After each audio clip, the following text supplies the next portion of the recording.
Bonjour à tous, salut les amis, j'espère que vous allez bien. Bienvenue sur votre chaîne de News Gaming pour la vidéo du dimanche, vidéo de récap désormais traditionnelle où je reviens sur les news essentielles de la semaine écoulée. Alors les amis, on s'installe confortablement, c'est parti pour l'épisode numéro 13 de la récap. Allez, go!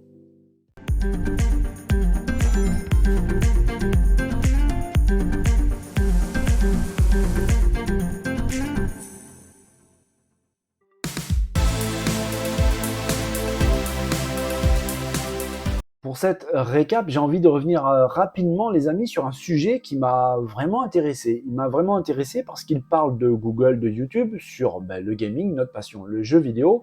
Vous n'êtes pas sans savoir qu'il y a peu de temps, Google s'était essayé à rentrer dans le monde du jeu vidéo avec son service Stadia.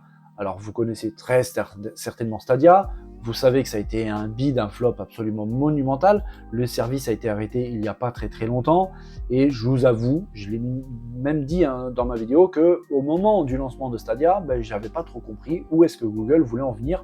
Je trouvais ça pas très intéressant, franchement, et puis surtout pas très pertinent.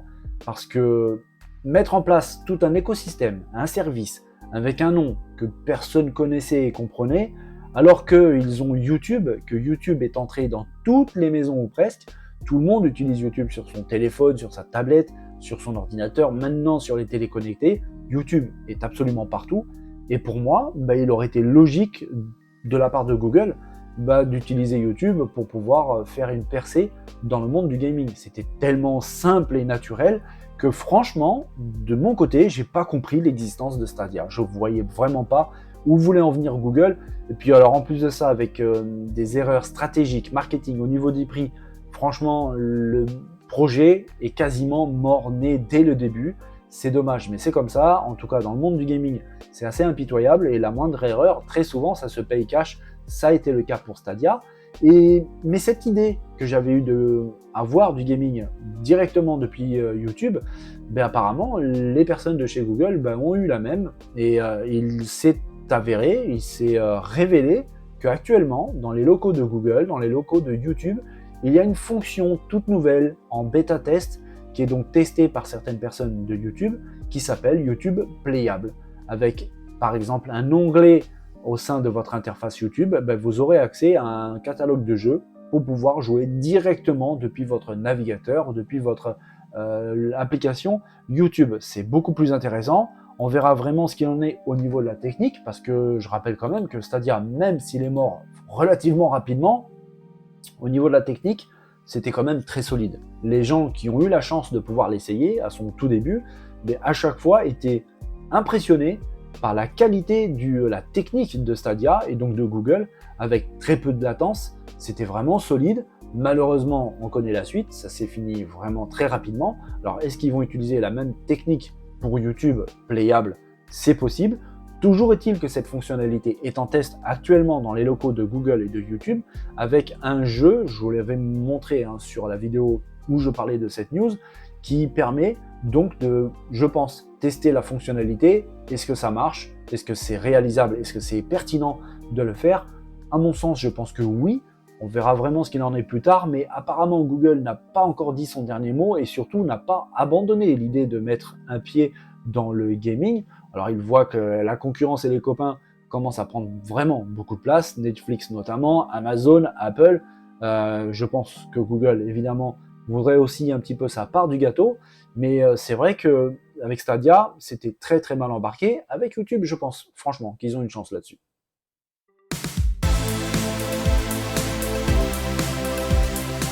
Autre petit retour en arrière, les amis, on va parler brièvement de Starfield, le jeu de Bethesda qui arrive donc le 6 septembre prochain, et j'avais abordé le jour de cette vidéo qu'il y a eu du cafouillage, véritablement au niveau de la communication chez Bethesda, sur Twitter notamment, avec un community manager qui avait déclaré à ce moment-là que Starfield allait arriver en version dématérialisée, quelle que soit la version achetée. Alors forcément, ça fait bondir pas mal de monde, surtout qu'en ce moment, la question du démat physique, ça énerve quand même certaines personnes, et il a fallu que Bethesda clarifie le tout. Je l'avais dit d'ailleurs au moment de cette vidéo, j'avais dit qu'il serait bien quand même que Bethesda vienne, pose un petit peu les points sur les i et clarifie vraiment les choses à ce sujet-là, parce qu'à l'époque de la présentation des différentes éditions de Starfield, ben, on avait remarqué, c'était écrit noir sur blanc, que la seule version où il y aurait le disque en dématérialisé, ben, ce serait la version collector appelée pour Starfield la version Constellation.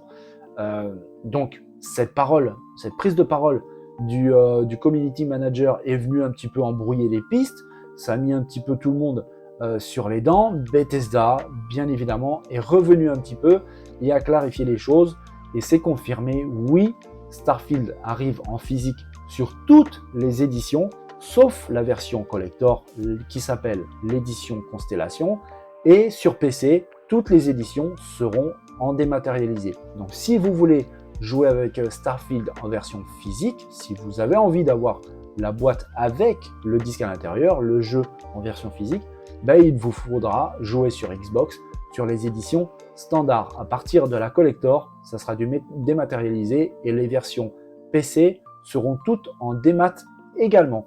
Voilà au moins qui est dit, c'est beaucoup plus clair comme ça.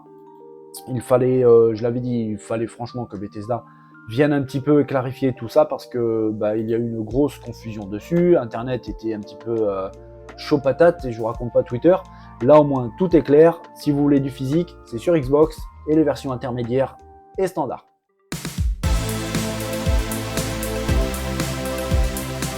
Pour cet autre retour en arrière, les amis, on va aborder le sujet de la Nintendo Switch. J'avais abordé il y a très peu de temps le fait que Nintendo a eu une grande réunion, une assemblée générale avec ses actionnaires autour de tout ce qu'il y a chez Nintendo, le passé comme le futur très proche, avec par exemple, évidemment, la future console de Nintendo. Nintendo a déclaré à ce moment-là, c'était il y a quelques jours en plus, cette assemblée générale, c'est très très récent. Nintendo a déclaré que le passage de la Nintendo Switch actuelle à la future console de Nintendo se fera pour les utilisateurs et les détenteurs de comptes Nintendo de manière fluide, transparente et apparemment très simple. Alors oui, Nintendo va utiliser Internet, le cloud, pour pouvoir transférer tous les comptes des utilisateurs de la Nintendo Switch vers la future console du géant japonais. Et vous savez, j'en ai abordé sur cette news, qu'il y a à peu près 300 millions d'utilisateurs de compte Nintendo. C'est absolument colossal. Et de savoir que tout ça pourra se faire de manière fluide, c'est franchement plutôt sympa. J'avais abordé aussi le sujet que ça pourrait peut-être indiquer une possible rétrocompatibilité de la future machine avec les jeux de la Switch actuelle. Si c'est le cas, vraiment, ça serait très très intéressant. Je sais que beaucoup attendent cette fonctionnalité et à mon avis, je pense qu'on ne doit pas être loin du vrai. En tout cas, je l'espère sincèrement. Et on va revenir aussi sur une autre news. C'était le dernier jour de la semaine, c'était vendredi dernier. Je vais l'inclure avec cette récap, ce retour en arrière, qui concerne toujours Nintendo. Parce que pendant cette assemblée générale, il y a eu d'autres choses qui ont été abordées, outre le fait du transfert des comptes, du passage de la console actuelle à la future, mais notamment la puissance de la machine. On avait abordé le sujet, les amis, ensemble, avec notamment un actionnaire qui a posé clairement la question de savoir si ça posait pas trop de problèmes au niveau des développeurs, d'avoir une machine qui, on va pas se cacher, est assez limitée au niveau de la technique. Nintendo a répondu à cet actionnaire en disant que ça a toujours été le cas depuis le début de l'histoire des consoles de salon de Nintendo, notamment la Famicom, dont je vous avais fait une petite vidéo assez sympa sur la chaîne. Nintendo a toujours été contraint par les limitations de sa machine à travailler en intelligence et de faire attention aux limitations techniques pour produire des jeux amusants. Et c'est toujours ce qui caractérise les jeux Nintendo, ce sont des jeux amusants et à chaque fois plutôt bien foutus. On voit toujours des jeux assez bons techniquement et surtout tout ce qu'il y a autour du jeu, parce qu'un bon jeu n'est pas forcément un beau jeu, mais il y a autre chose, il y a le son, il y a l'animation, il y a le scénario, il y a aussi l'émotion, le plaisir qui se dégage en jouant au jeu. Et c'est vrai que de ce côté-là, Nintendo, franchement, maîtrise plutôt bien le sujet. Ils connaissent parfaitement leur machine et ils repoussent à chaque fois les limites. Ils arrivent toujours à en tirer le maximum. On l'a vu avec la Nintendo Switch actuelle. À n'en pas douter, ça sera exactement la même chose avec la future console de Nintendo, qui, encore une nouvelle news que j'intègre pendant cette petite récap, Bobby Kotick, le président d'Activision, qui, pendant le procès qui oppose la FTC, Xbox, Sony, PlayStation et compagnie, a déclaré quelque chose d'assez intéressant concernant la future machine du géant japonais, c'est au niveau de sa puissance graphique. Il a déclaré que la future console de Nintendo aurait une puissance graphique équivalente à la PS4 et Xbox One. Alors, dans l'absolu, franchement c'est bien, parce que ça fait quand même un sacré bond en avant avec la Nintendo Switch actuelle. Dans l'absolu, on se dit, franchement, Nintendo, ils auraient pu quand même aller un petit peu plus loin, parce que ça fait un moment qu'on l'attend, ils auraient pu quand même aller un petit peu plus loin au niveau de la puissance graphique de la console. Ça, c'est clair et net. Maintenant, on se dit au final que quand on voit les réalisations de la Switch actuelle et puis même de toutes les autres consoles, à chaque fois on s'éclate comme des fous, les jeux se vendent vraiment par palette entière, mais est-ce que c'est si grave que ça? Je sais pas. On verra vraiment quand la console sera là, quand les premiers jeux seront dévoilés, peut-être qu'on va prendre des belles claques, peut-être qu'on sera déçu, mais en tout cas, c'est vrai que les news concernant cette Nintendo Switch commencent régulièrement à prendre de la mesure, à venir à la surface. C'est très intéressant parce que ça montre vraiment que ça avance, que la pression commence à monter autour de Nintendo et de sa future machine. Et ça, les amis, c'est vraiment très intéressant.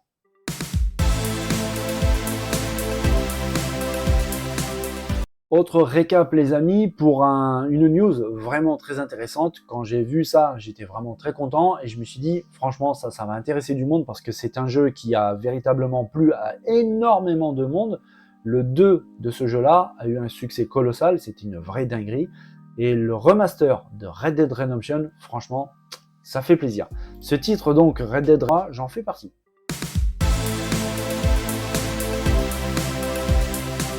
Dernier récap pour la semaine les amis, avec un jeu qui a été dévoilé pendant la conférence de Annapurna Interactive, un titre qui s'est montré au travers un trailer qui semble franchement pas mal, hein. Ça semble très prometteur, et un titre tiré d'une saga au cinéma vraiment mythique, Blade Runner. Moi qui suis fan de ces films Blade Runner, je me suis dit en voyant ces images, ça s'annonce plutôt pas mal.